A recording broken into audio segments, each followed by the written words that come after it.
Hi welcome to learn English. Verb அப்படிங்கிறது ஒரு வேலையை குறிக்கும் இல்லைன்னா செயலை குறிக்கும் வார்த்தை. இந்த வார்த்தையை வச்சு தான் அந்த செயல் எப்போ நடந்துச்சு அப்படிங்கிறத தெரிஞ்சுக்கலாம்.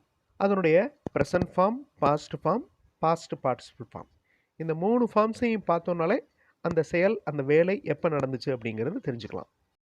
அதனால தான் ஒரு வேர்ப் லேர்ன் பண்ணுறப்ப அதனுடைய பாஸ்ட் ஃபார்ம், பாஸ்ட் பார்ட்டிசிபிள் ரெண்டையும் தெரிஞ்சு வச்சுக்கணும். இப்போ எடுக்கிறதுக்கு டேக், அதனுடைய பாஸ்ட் டென்ஸ் தெரிஞ்சுக்கிறணும், டுக். பாஸ்ட் பார்ட்டிசிபிளையும் தெரிஞ்சுக்கிறணும், டேக்கன். ஸோ சி அப்படின்னு சொன்னால் பார்க்குறது, சியோட past tense saw, past participle seen. வேர்ப்ஸை 2 டைப்பாக சொல்லலாம், ரெகுலர் வேர்ப்ஸ், இர்ரெகுலர் வேர்ப்ஸ் அப்படின்னு. ரெகுலர் வேர்ப்ஸ் அப்படின்னா என்ன? இடி சேர்த்த உடனே பாஸ்ட் டென்ஸாக மாறிடும், பாஸ்ட் பார்ட்டிசிபிளாக மாறிடும். இப்போ தேங்க் அப்படிங்கிற வார்த்தையோட இடி சேர்த்து பாருங்களேன், தேங்க்டு, பாஸ்ட் டென்ஸ் வந்துருச்சு. பாஸ்ட் பார்ட்டிசிபிளும் தேங்க்டு. அதே மாதிரி போஸ்ட், போஸ்டட், போஸ்டட், இது எல்லாமே ரெகுலர் வேர்ப்ஸ். இர்ரெகுலர் வேர்பில் அந்த ஸ்பெல்லிங்கே மாறும். இடி சேர்த்த உடனே பாஸ்ட் டென்ஸ் வர்றதுனால இது ரெகுலர் வேர்ப், ஸ்பெல்லிங்கே மாறுறதுனால இது இர்ரெகுலர் வேர்ப். டேக், டுக், டேக்கன், இதில் ஸ்பெல்லிங் மாறி இருக்கா? இங்கே நான் 2 வேர்ப்ஸ் கொடுத்துருக்கேன் பாருங்கள். லெண்ட், லெண்டுன்னா என்னது? கடன் கொடுக்கறது. மீன் அப்படின்னா என்னது? என்ன அர்த்தம் அப்படிங்கிறது. இப்போ வாட் டிட் யூ, இந்த பிளாங்கில் எந்த வார்த்தை வரும்? அதாவது மேலே கொடுத்துருக்கிற 2 வேர்ப்ஸில் எந்த வேர்ப் வரும்? அதே மாதிரி கீழே இருக்கிற சென்டென்ஸ் பாருங்கள். ஹீ இஸ் ஒரு பிளாங்க் மணி. இதை ஃபில் பண்ணுறது தான் இந்த வீடியோவில் நம்ம பண்ண போகிற எக்ஸசைஸ். சும்மா ஃபில் பண்ணிட முடியாது. அதுக்கு பக்கத்தில் கொடுத்துருக்கிற கொஸ்டினில் எந்த வார்த்தை வந்திருக்கு அப்படிங்கிறத பேஸ் பண்ணி தான் நம்ம ஃபில் பண்ண முடியும். இப்போ வாட் டிட் யூ மீன், நீ எதை மீன் பண்ண அப்படின்னு கேட்போம்ல, நீ எதை மீன் பண்ண? ஹீ இஸ் லெண்டிங் மணி. இந்த இடத்துல மணி அப்படிங்கிற வார்த்தை வந்திருக்கு. அதே மாதிரி இஸ் அப்படிங்கிற பி வேர்ப் இருக்குது. அப்போ நடுவில் வர்ற வேர்போட ஐஎன்ஜி சேர்க்குறோம். He is lending money. Okay, what did you lend இப்படி கேட்கலாம். வாட் டிட் யூ மீன் அப்படிங்கிற மாதிரி வாட் டிட் யூ லெண்ட், நீ எதை கொடுத்த, எதை கடனுக்கு கொடுத்த? த டெம்பிள் பெல்ஸ், ஒரு பிளாங்க் இருக்குது, லவுட்லி. அதே மாதிரி she dash a bike now. சும்மா அப்படியே அங்கே இருக்கிற வேர்ப்ஸை நீங்கள் ஃபில் பண்ணிட முடியாது, கரெக்டாக ரூல் அப்ளை பண்ணணும். இப்போ டெம்பிள் பெல்ஸ் அப்படின்னு இருக்குது, இது பன்மை, அதனால் ரிங் அப்படிங்கிற வார்த்தை மட்டும்தான் வரும். இங்கே கீழே இருக்கிற சென்டென்ஸில் ஷீ அப்படின்னு இருக்கா, அப்போ ஷீனா ஒருமை, சிங்குலர், அப்போ வேர்போட எஸ் சேர்க்குறோம். இது ப்ரெசன்ட் டென்ஸாக இருக்கிறதுனால she rides a bike now.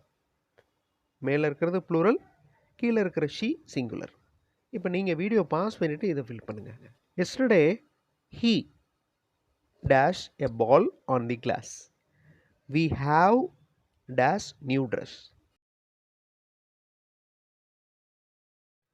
Yesterday அப்படிங்கிற வார்த்தை வந்துச்சு, அப்போ பாஸ்ட் டென்ஸ். த்ரோ அப்படின்னா எரியிறது, த்ரோவோட past tense threw. Yesterday he threw a ball on the glass. இதில் வேறு எந்த வேர்பும் வர முடியாது. அதே மாதிரி கீழே இருக்கிற சென்டென்ஸ் வந்து present perfect tense. Present perfect tense அப்படின்னாலே ஹேஸ் வந்துடும், இல்லைன்னா ஹேவ் வந்துடும். அந்த ஹேஸ் ஹேவ் வந்துச்சுனாலே அதுக்கு அடுத்து ஃபாலோ பண்ணி வர்ற வேர்ப் கண்டிப்பாக பாஸ்ட் பார்ட்டிசிபிளாக தான் இருக்கணும். வி ஹாவ் ஒர்ன் நியூ ட்ரெஸ், நாங்கள் புது ட்ரெஸ் போட்டோம். I dash the news 5 minutes before. அதே மாதிரி டீட்டெயில்ஸ், விவரங்கள் தெரிந்து கொள்ளப்பட்டு விட்டது. Details dash been dash. இது கொஞ்சம் கஷ்டமானது தான், இதனுடைய ஸ்ட்ரக்சர் தெரிஞ்சவங்களால் மட்டும்தான் ஈஸியாக சொல்ல முடியும். டீட்டெயில்ஸ் ஹாவ் பீன் நோன், விவரங்கள் தெரிந்து கொள்ளப்பட்டு விட்டது. ஓகே, டீட்டெயில்ஸ் பன்மையாக இருக்கிறதுனால ஹாவ் வந்திருக்கு. அதே மாதிரி மேலே இருக்கிற வாக்கியம் present perfect tense. I have heard the news 5 minutes before. I have heard the news 5 minutes before. நான் இப்போ தான் 5 நிமிஷத்துக்கு முன்னாடி அந்த நியூஸை கேள்விப்பட்டேன். இப்போ நவ் அப்படிங்கிற வார்த்தை வந்திருக்கு பாருங்கள். தே டேஷ் நவ். அதே மாதிரி அடுத்த சென்டென்ஸில் ஆல்வேஸ் அப்படிங்கிற வார்த்தை வந்திருக்கு. ஸோ இந்த வார்த்தைகள்லாம் சிம்பிள் ப்ரெசன்ட் டென்ஸை குறிக்குது. சிம்பிள் ப்ரெசன்ட் டென்ஸ் அப்படின்னாலே ஒரு ரூல் அப்ளை பண்ணணும். அந்த ரூல் நான் ஆல்ரெடி சொல்லிட்டேன். இந்த சேனலில் நிறையா வீடியோஸில் இந்த ரூல்ஸை பற்றி சொல்லியிருக்கிறேன். வீடியோ பாஸ் பண்ணிவிட்டு இந்த ஆன்சரை கண்டுபிடிங்க. அதாவது சிம்பிள் ப்ரெசன்ட் டென்ஸில் ஒரு சென்டென்ஸ் எழுதுகிறப்ப சப்ஜெக்ட் சிங்குலராக இருந்தால் வேர்போட எஸ் ஆட் பண்ணணும். சப்ஜெக்ட் ப்ளூரலாக இருந்தால் வேர்போட எஸ் ஆட் பண்ணக்கூடாது. தே ஃபைட் நவ், அவங்க இப்போ சண்டை போடுறாங்க. தே அப்படிங்கிறது பன்மை சப்ஜெக்ட், அதனால் ஃபைட் அப்படிங்கிற வேர்பை அப்படியே அப்ளை பண்ணியிருக்கோம். அடுத்த sentence, he feels happy always, அவர் எப்போவும் சந்தோஷத்தை உணர்வார். ஸோ ஃபீல்ஸ், ஃபீல் அப்படிங்கிற வேர்போட எஸ் ஆட் ஆயிருக்கு. எதுக்கு ஆட் பண்ணுறோம்?